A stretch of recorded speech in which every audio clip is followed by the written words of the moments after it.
Good evening, everyone, and welcome to today's webinar organized by the International League Against Epilepsy, Eastern Mediterranean. I'm Dr. Fatima Zahid Sadoun, a senior clinical neurophysiologist from Iraq, and I will be your moderator for this session. It's my pleasure to introduce our distinguished speaker, Dr. Amani Al-Shahrani.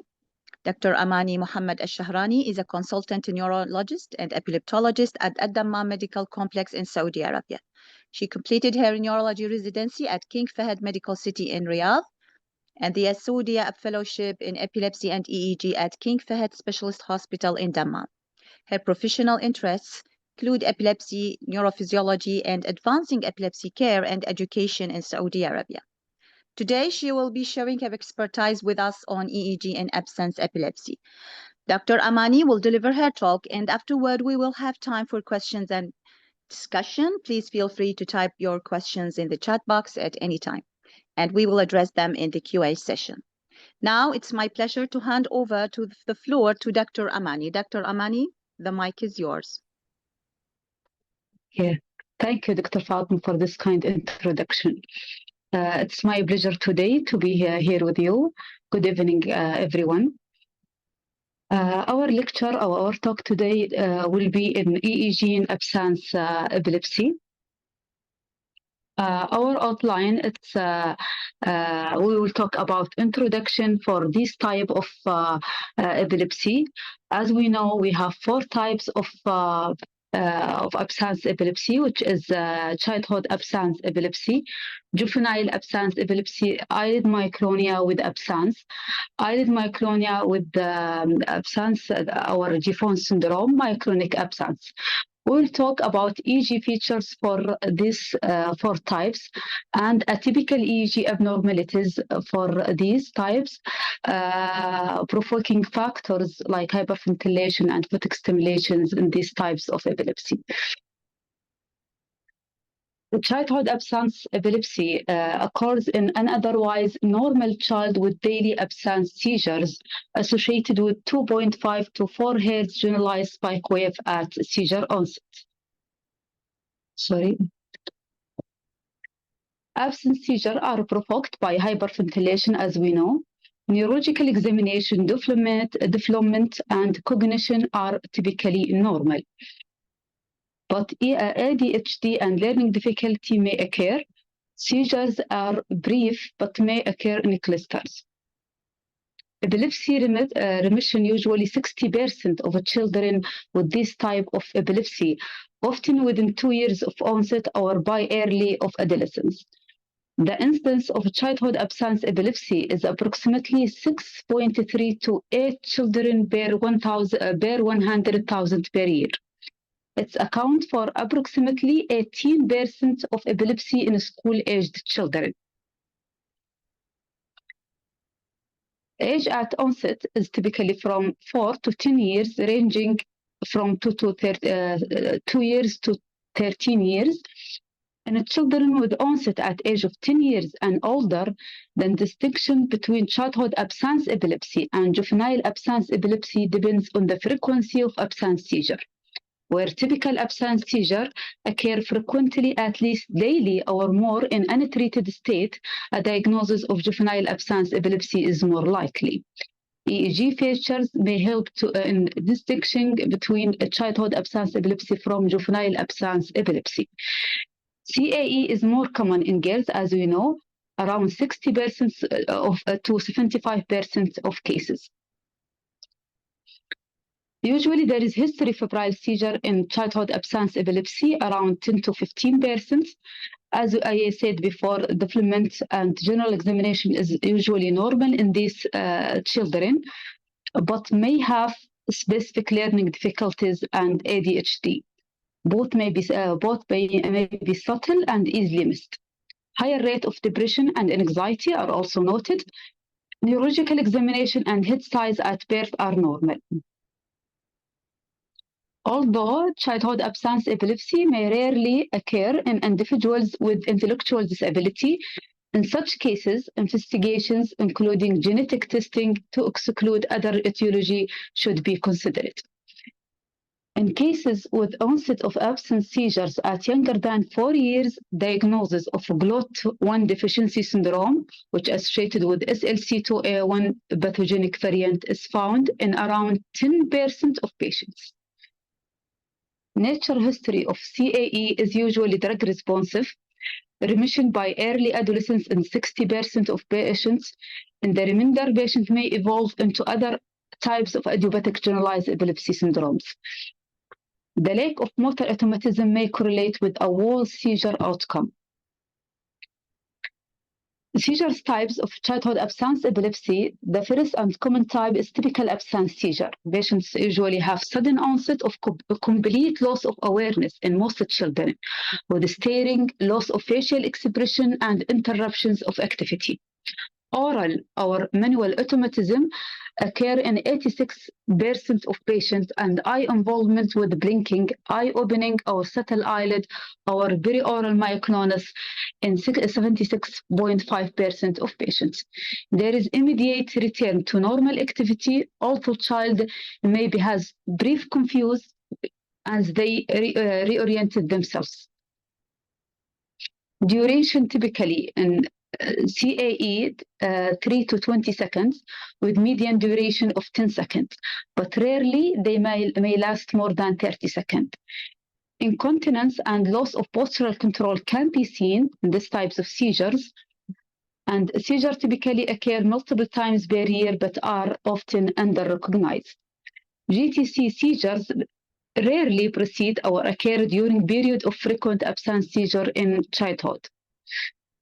More commonly, they begin usually the GTC begin in adolescence, often after the resolution of absence seizure, and may lead evolution to another idiopathic generalized syndrome like GME, juvenile absence, or GTC alone. Myoclonic seizures, other than subtle myoclonus occurring during an absence seizure, are not seen in CAE. A prominent myoclonus during absence seizure, which is reaching up or associated with reaching up of both upper limbs with tonic posturing, should suggest a rare seizure type, myoclonic absences, which are seen in a syndrome epilepsy with myoclonic absences.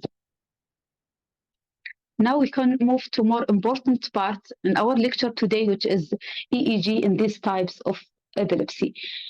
Interictal EEG in childhood absence epilepsy, the background usually is normal. Occipital intermittent rhythmic delta activity can be seen and occurs in 21 to 30% of children with these types of epilepsy at a frequency of 2.5 to 4 Hz and may have a notched appearance. Paroxysm of 3 Hz ranging from 2.5 to 4 Hz generalized spike wave are seen, which may become fragmented in sleep. Fragmented generalized spike wave can appear focal or multifocal, but is not consistently seen in one area.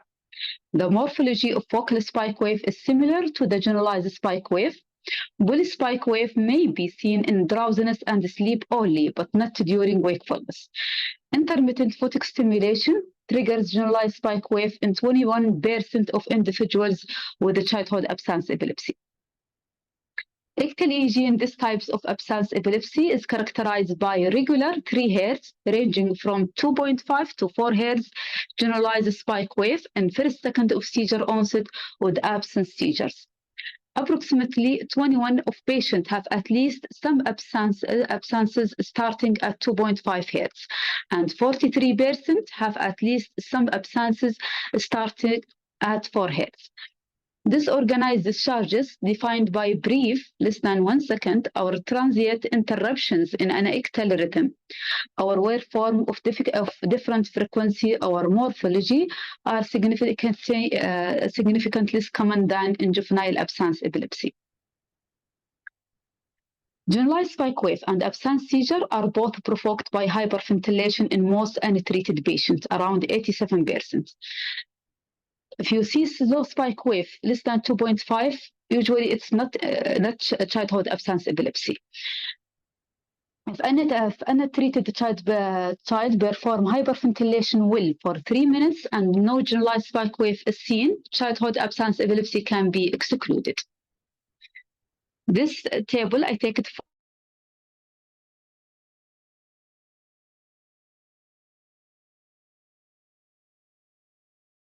from the latest diagnostic criteria of CAE. We can see the mandatory criteria to diagnose by seizures, typical absence seizure.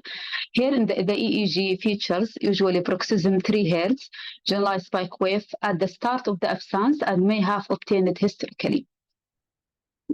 We can see some alerts to exclude or exclude if there is consistently unilateral epileptiform discharges, lack of hyperventilation activated of 2.54 Hz generalized spike wave in any treated patient who performs hyperventilation for 3 minutes.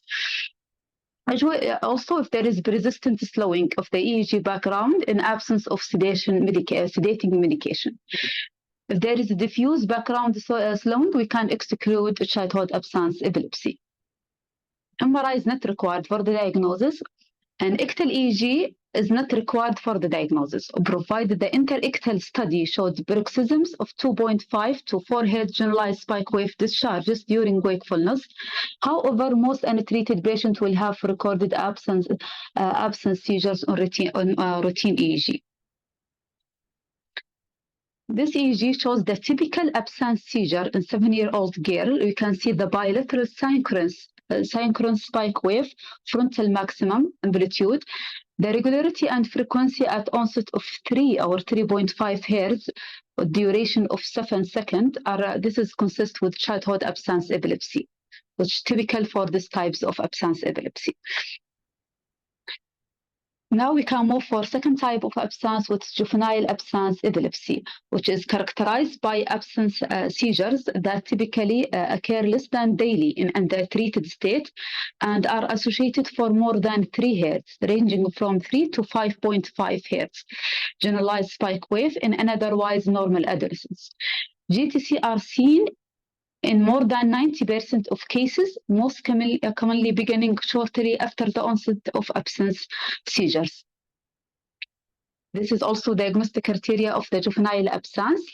We can see the seizures and the EEG I mentioned before. And there is some features we can exclude it if you see it in patient came with suspected juvenile absence. If there is consistently unilateral focal epileptiform discharges, if there is diffuse background slowing, or there is recorded typical staining spells without EEG correlations. Also, the age of onset, if that's less than 8 years or more than 20 years. And we can exclude the juvenile absence epilepsy.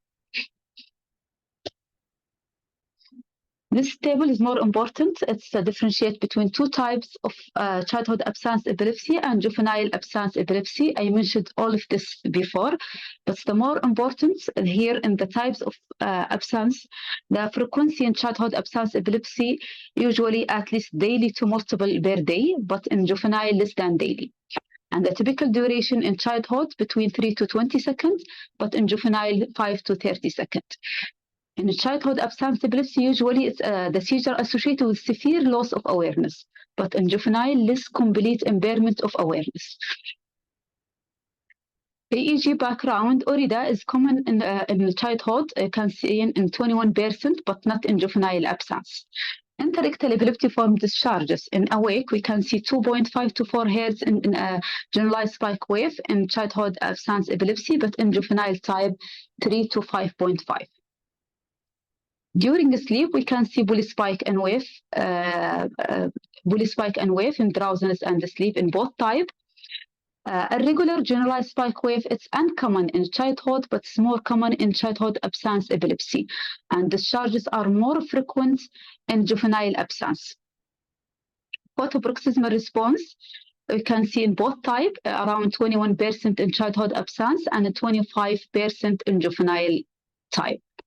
Hyperventilation induced, we can see in 87% of untreated patients with both types. This EEG, you can see there is irregularity and frequency of 4 Hz spike wave discharges with duration of 10 to 11 seconds, which more consists with juvenile absence epilepsy. The third type of absence epilepsy, which is not common type, it's absence seizures with eyelid myoclonia or Jeavons syndromes. Eyelid myoclonia with abscences, EEG, bruxism, seizures triggered by eye closure and photosensitivity. This is the main features of this type. Sometimes eyelid myoclonia may not be associated with an absence seizures. The Interictal EEG typically shows generalized high amplitude polyspike and polyspike wave discharges of 3 to 6 Hz, lasting from 1.5 to 6 seconds.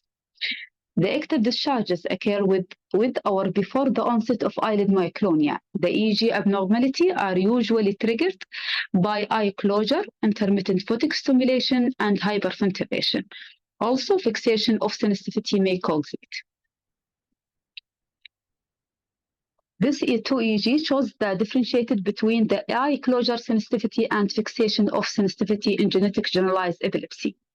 In this EEG, we can see that there is generalized spike wave and polyspike wave discharges appear after eye closure, but fade away or stop 1 second, 1 second after the eye closure, and it means before the eye opening. The second picture showed there is generalized epileptiform discharges appear with eye closure, continue as long as eyes are closed, and disappear with eye opening. As you see here, this is eye closure and this is eye opening. And the generalized epileptiform discharges continue as long as are closed. That's indicating fixation of sensitivity. If the interictal discharges stop before eye opening, we call it eye closure sensitivity. This slide shows the EEG of absence seizure with the eyelid myoclonia in Jeavons syndrome. We can see there is a bruxism of generalized fast polyspike activity. This seizure symptomology usually characterized by eyelid myoclonia, hyperextension of the neck, and unresponsiveness. Here we can see the interictal generalized polyspike wave discharges during sleep recorded for the same patients. The fourth type of absence epilepsy, it's myoclonic absence seizures, which are semiologically characterized by absence associated with tonic contractions, resulting in a progressive upper limb elevation and superimposed rhythmic myoclonic jerks. The impairment of awareness is less pronounced in comparison in typical absence seizure. Both myoclonic absence and typical absence seizure have similar Interictal EEG pattern. Polygraphic recording or video recording are useful to demonstrate the correlation between Interictal EEG and tonic as well as myoclonic activity. Often triggered by hyperventilation, myoclonic absence seizures are less frequently induced by intermittent photic stimulation, only 14%. In this EEG for myoclonic absence seizure, we can see there is a bruxism of spike wave discharge similar to typical absence seizure. But in video, we see the typical myoclonic absence seizure. Usually in genetic generalized epilepsy, the generalized spike wave discharges intermix with sleep features, key complex and sleep spindle.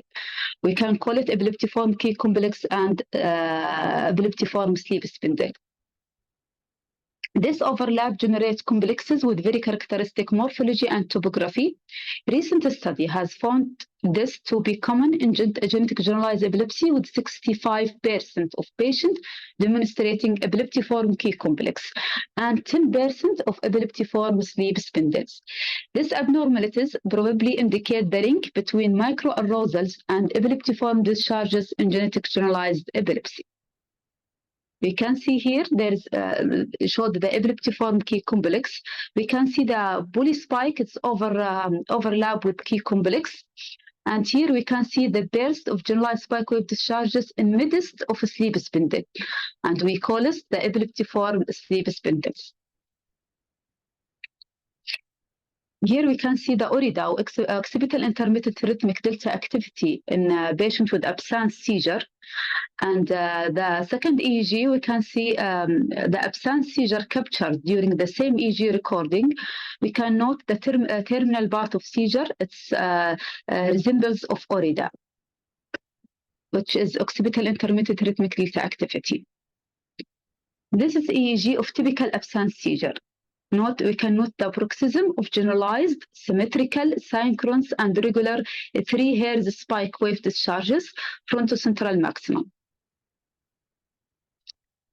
We can see atypical EEG abnormality in genetic generalized epilepsy. The typical EEG abnormality, as I mentioned before, usually generalized, symmetrical, and bisynchronous epileptiform discharges. However, atypical EEG abnormality such as focal discharges, lateralized discharges, asymmetries, and irregular discharges have been reported in the literature. In absence seizures, the initial discharges has been found to be non-generalized in 50%. A study based on 24 hours ambulatory EEG has quantified the atypical epileptiform EEG abnormalities in genetic generalized epilepsy. This study identified 6 atypical EEG abnormalities: amplitude asymmetry, focal onset paroxysm, focal offset of paroxysms, focal epileptiform discharges, abnormal morphology, and generalized paroxysmal fast rhythm. It was found that 60% of genetic generalized epilepsy patients had at least one of atypical abnormality in the 24-hour EEG recording. Patient diagnosed with juvenile absence epilepsy and GME had those abnormality most frequently, followed by epilepsy with GTC alone and childhood absence epilepsy. It is of practical relevance to note that atypical abnormality may result in misdiagnosis and delayed diagnosis. In this EEG, we can see atypical epileptiform discharges, which is amplitude asymmetry. We can see here we can note the asymmetric epileptiform discharges with higher amplitude in left frontal region. Synchronous epileptiform discharges of low amplitude are evidence of the right of careful inspection. We can see, but here it's more high amplitude. The second EEG here, we can see more symmetrical generalized epileptiform discharges recorded from the same patient.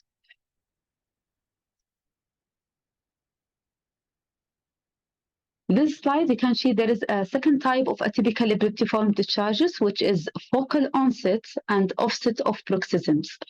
You can see here there is generalized spike wave paroxysm in juvenile absence seizure. We can see there is focal onset and offset of left frontal region. If you can put a line here, there is the spike wave discharges in left frontal. It's started a little bit before the right frontal and ended before also on the end of the spike wave discharges. It's ended also on the left frontal. Maybe 2 milliseconds or less than that. Also, we can see another types of atypical epileptiform, which is focal discharges. We can see here there is focal discharges at the right temporal region. And in this EEG, there is generalized epileptiform discharges recorded for the same patients. It's important to, this focal discharges is not consist. If it's consist, we will consider it maybe focal, and we need more investigations throughout focal seizures. Also, we can see some abnormal morphology in generalized spike wave discharges. Like here in the first EEG, we can see there is waves without spikes at the end of spike wave paroxysm. That's end by wave without spikes.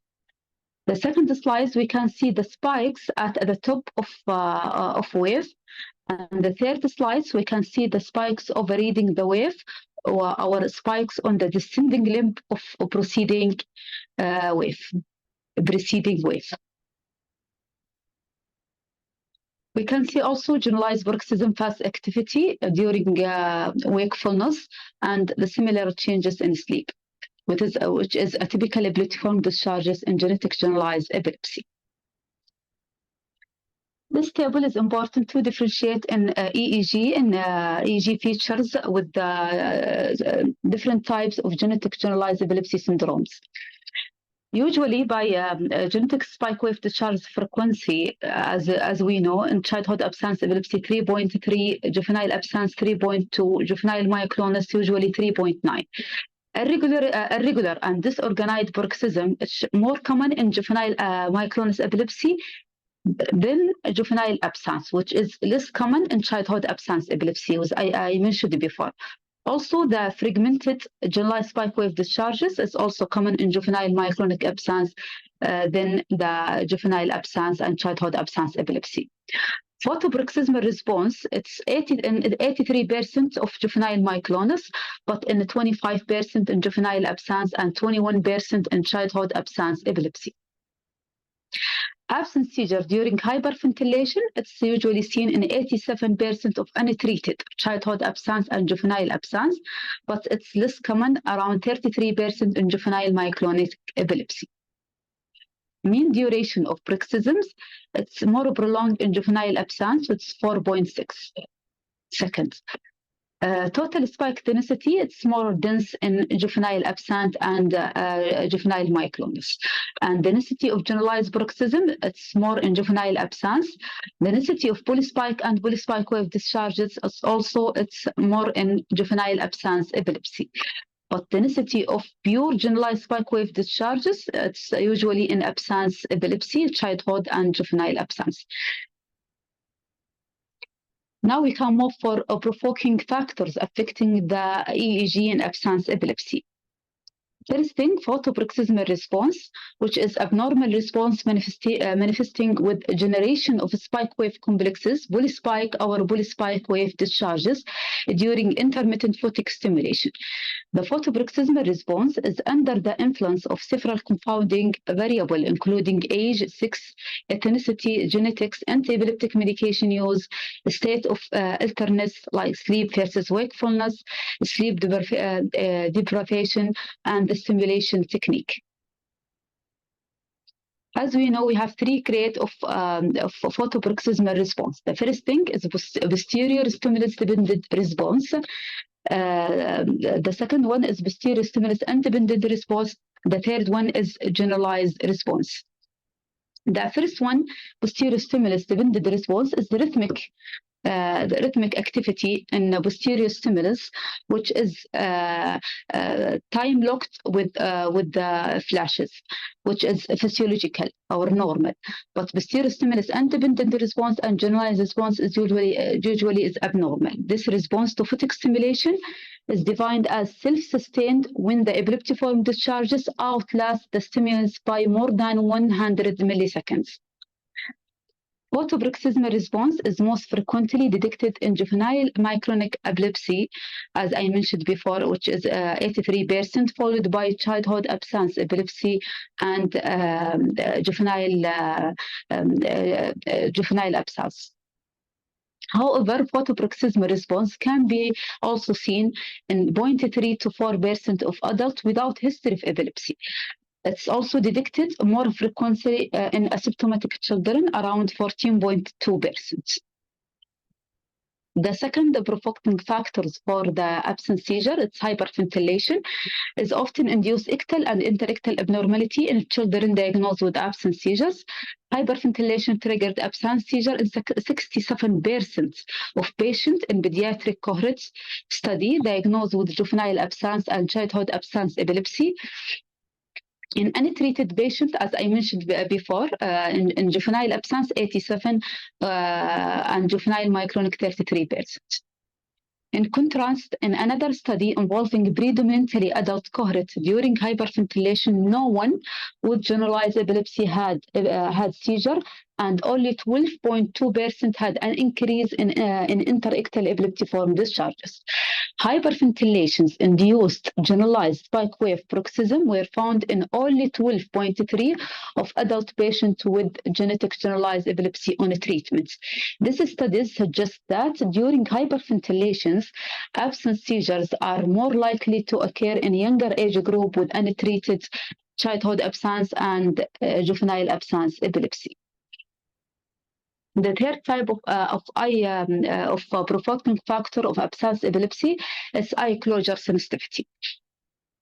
Epileptiform discharges characteristic of eye closure sensitivity emerge with 1 to 3 seconds of eye closure and last for 1 to 4 seconds. However, the discharges don't be resistant for the total duration when the eyes remain closed.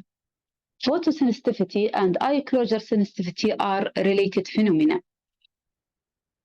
Fixation of sensitivity, as I mentioned before, it's epileptiform discharges, generalized or occipital, triggered by elimination of fixation and central vision are the hallmark of this provoking factors.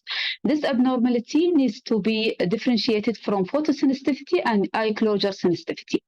In fixation of sensitivity, epileptiform discharges be resistant for the total duration of eye closure and disappear on eye opening. To confirm fixation of sensitivity, means central vision and fixation should be eliminated with application of spherical lenses, Fresnel lenses, or Kranzveld stimulation technique. Fixation of sensitivity has been described in genetic generalized epilepsy and also in occipital epilepsies. In some patients, photosensitivity and fixation of sensitivity may coexist. The conclusion for our lecture today: absence seizures are common generalized epilepsy syndrome in childhood and adolescence. The typical EEG findings are essential for diagnosis and differentiated between childhood absence epilepsy, juvenile absence are related syndromes. Hyperventilation and photic stimulation are important provoking factors. Prognosis is generally good with remission in many patients. So evolution to other idiopathic generalized epilepsy syndrome can occur. Early recognition and appropriate management improve outcome. This is my reference for my lectures today. Thank you.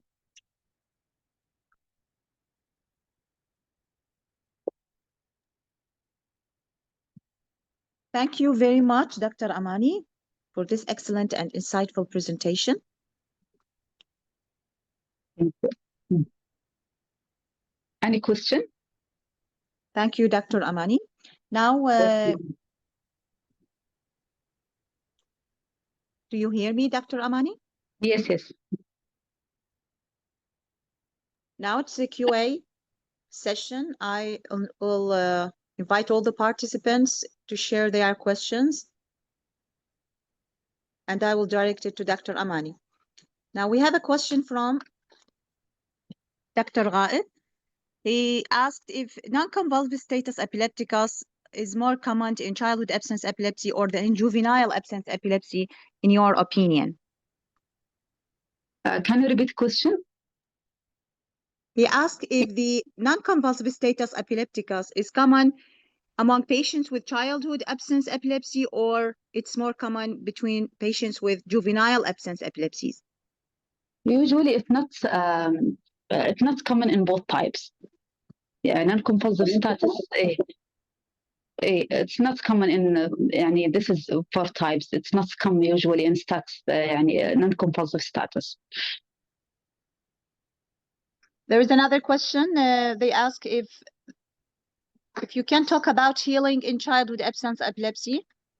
Actually, it's out of the scope of this lecture, but if you want to answer.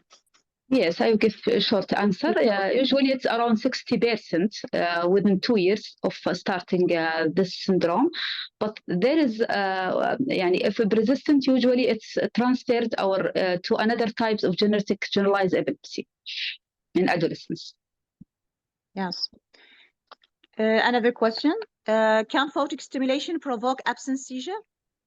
Yes, it's around 25% in childhood absence epilepsy and 25% in juvenile absence. Now, another question he asked for, when you are interpretation the EEG as a finding in absence seizure, if you don't find the typical findings, could you perform all the induction maneuvers? He mean propagation maneuvers? Yes, it's better to do it to confirm the diagnosis. Yes. Are there differences in the first line of treatment between the types of absence seizures? Usually there is for genetic generalized epilepsy. There is difference. In childhood absence epilepsy, usually if there is no GTC, usually that GTC is rare in childhood absence epilepsy or come later, we can start by ethosuximide. But if there is generalized GTC, we can start in Provoking or Kipra. For juvenile absence epilepsy, we cannot use ethosuximide because it's not effective in GTC. It's better to start it in Kipra or levetiracetam or valproic acid. Please, I will add also, absence is a seizure type and it's not a syndromic diagnosis. So the treatment is according to the final epilepsy syndrome diagnosis. It may be childhood absence, it may be juvenile absence, atypical absence may be part of another diseases like syndromes like LGS or others. So it depends on the syndrome. Do you have any video that child is sick with juvenile absence or childhood absence? They ask if you have videos. I don't have now. Sorry, I don't have videos for that now. What about lamotrigine? What's your experience using lamotrigine in absence seizures? Lamotrigine is good choice, but it's not first line treatment for childhood absence. Maybe patient not response to ethosuximide or levetiracetam, valproic acid. We can add lamotrigine, and as you know, valproic acid is more effective treatment. But in adolescents, female women, we cannot use it. We can change this to lamotrigine, like in juvenile absence or juvenile myoclonic epilepsy.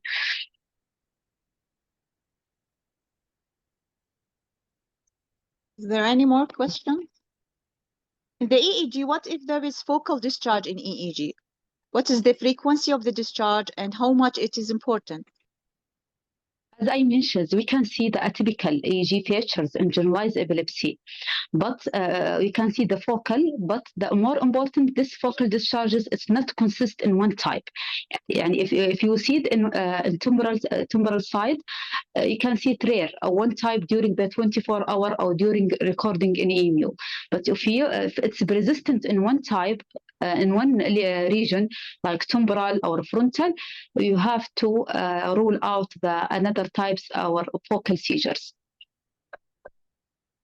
Now another question asking for using fluminazole in absence with eyelid myoclonia. I don't have experience in this drug. Which drugs we can use in juvenile absence epilepsy? The most important first line is valproic acid and levetiracetam and also lamotrigine. What's the role of clobazam in managing absence epilepsy? Do you use it as an adjunct therapy in refractory cases, or it's generally avoided in favor of the first line agents like ethosuximides and valproate? Usually use it for refractory cases. It's not first line. If patient not response to ethosuximide, levetiracetam, we can use clobazam, but rarely used. What about first and second line in Jeavons syndrome?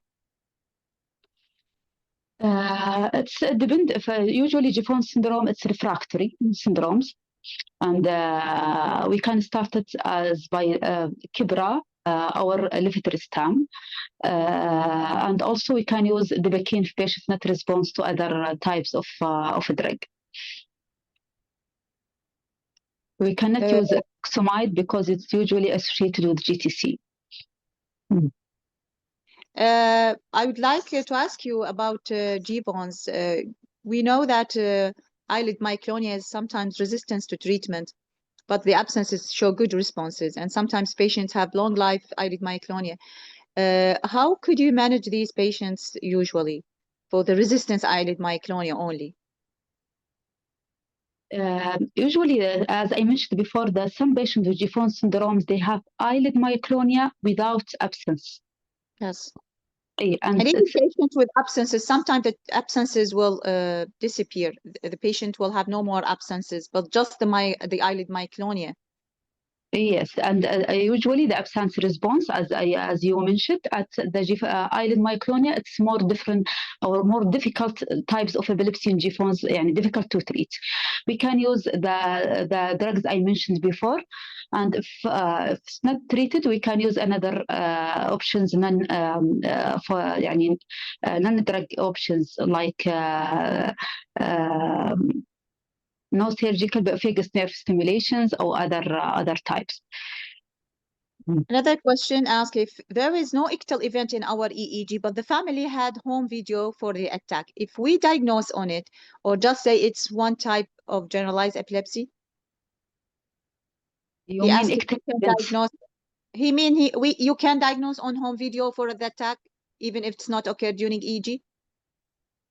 We can, but we can also make sure by the EEG. And we can start medication and do the EEG at the same time. Does the EEG look different in children with absence from sleep, with no other seizure types and triggered by hyperventilation? Yes, usually become fragmented. This is a spike wave discharges become fragmented during sleep or intermix with sleep features. Is there a relation between the juvenile absence epilepsy and symptoms like depression or anxiety? Yes, there is a relationship between depression and anxiety. And also I mentioned in my lectures. Have you any diagnosis or experience in perioral myoclonia with abscences, or you think of it as a type of childhood absence epilepsy? And would ethosuximide can be effective? Yes, it's the perioral myoclonia. It's one features of absence in childhood absence epilepsy. And if there is no GTC, we can treat it by ethosuximide. That's good choice in childhood absence epilepsy without generalized semi-clonic convulsion. Anna asked, she said, my patient with Jeavons have no more absence episodes while treated with valproate, but had eyelid myoclonia and EEG is abnormal. What should I do? As I mentioned, the Jeavons syndrome, it's difficult to treat, but if this is eyelid myoclonia, if it's not affect the daily life for this patient, we can keep it. The more important is absence seizures, but if it's affected her or his daily life, we can add another types of drugs or increase the dose of valproate. Another question asked about mimics of absence seizure. What conditions can mimic absence seizures? Yes, some children have some staring as behavior. That's because we need EEG to make sure it's real seizures or only some behavior. But this behavior is usually seen in an abnormal child, like a patient. There is a question asked about a prognosis. If the prognosis is worse in children who have absences from sleep, absence seizure from sleep. Usually the absence seizure during sleep not features of childhood or juvenile. It's usually maybe atypical types of absence. Atypical type of absence, we need to rule out another genetic causes or usually not come in normal child, usually in abnormal child. What's your recommendation for this, for the patients who have nocturnal absences seizures? We need to make sure if this is seizures real or no. We need to do the monitoring, 24-hour EEG monitoring. A question asked about the point where you should or you consider stopping the medication in juvenile absence, and under which circumstances do you consider stopping the medication? If the patient has complete 2 years without any GTC and without any absence seizures, we can repeat the EEG and EEG, or better to do 24-hour EEG monitoring to rule out any unrecognized absence seizures. If there is nothing for 2 years or during the monitoring, we can start to stop the medications. A question about management option for child with absence epilepsy refractory to ethosuxamide and valproate with coexisting generalized tonic-clonic seizures. What would be your line of management? Still, we have options levetiracetam, and also we have lamotrigine and tubamax, topiramate. Would you explain EMG and EMG features of epilepsy with myoclonic absence once again? They asked you to repeat. What is the importance of EMG channel? Where do you place the EMG electrode? I am not sure. I am not a neurophysiologist. Sorry, I am an epileptologist only, and I don't have answer for that. Sorry. May I help because I'm clinical neurophysiologist? Yes. Usually EMG polygraphic channel is added to the EEG if we want to see the correlation. Usually we put it on the targeted muscle that will be moved. The patient have history and he will talk, I have shoulder jerking during, so I put it on the shoulder. Usually put it on both deltoids, biceps, trapezius muscles, according to the history. It can be put it. It's called EMG polygraphic channel. Now we have a question asked if is juvenile absence epilepsy linked with autism or ADHD? It's with ADHD. There is rare cases associated with ADHD. Autism, usually it's there is another types of seizures like atypical absence seizures.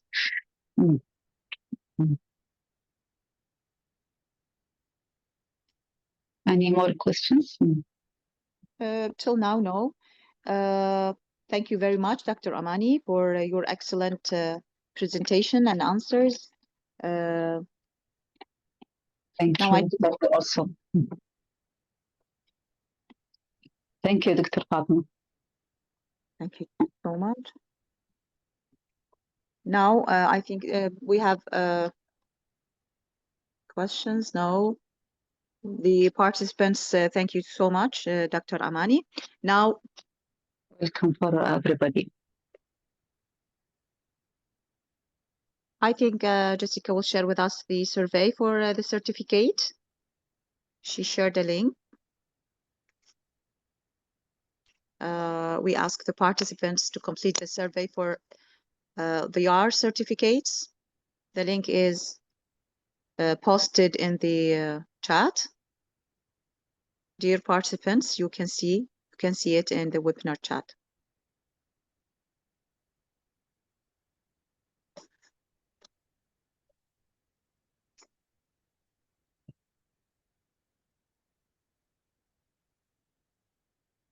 I think there is one question here. Yes, I think. Do we have more time for answer questions? Child has brief 1 to 2 second zoning out zones confirmed by EEG. Could this represent phantom absence seizures? If it's associated with the generalized spike wave discharges with this episode, we can say this is absence seizures.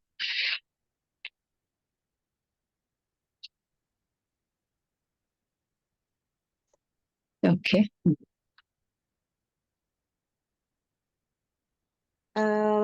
I think we should finish. Now,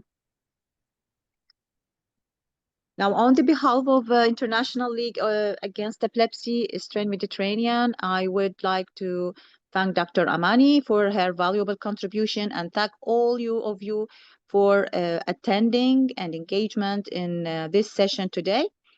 We look forward to seeing you in another webinars. Thank you so much and have a wonderful day. Thank you. Thank you, Dr. Fatima.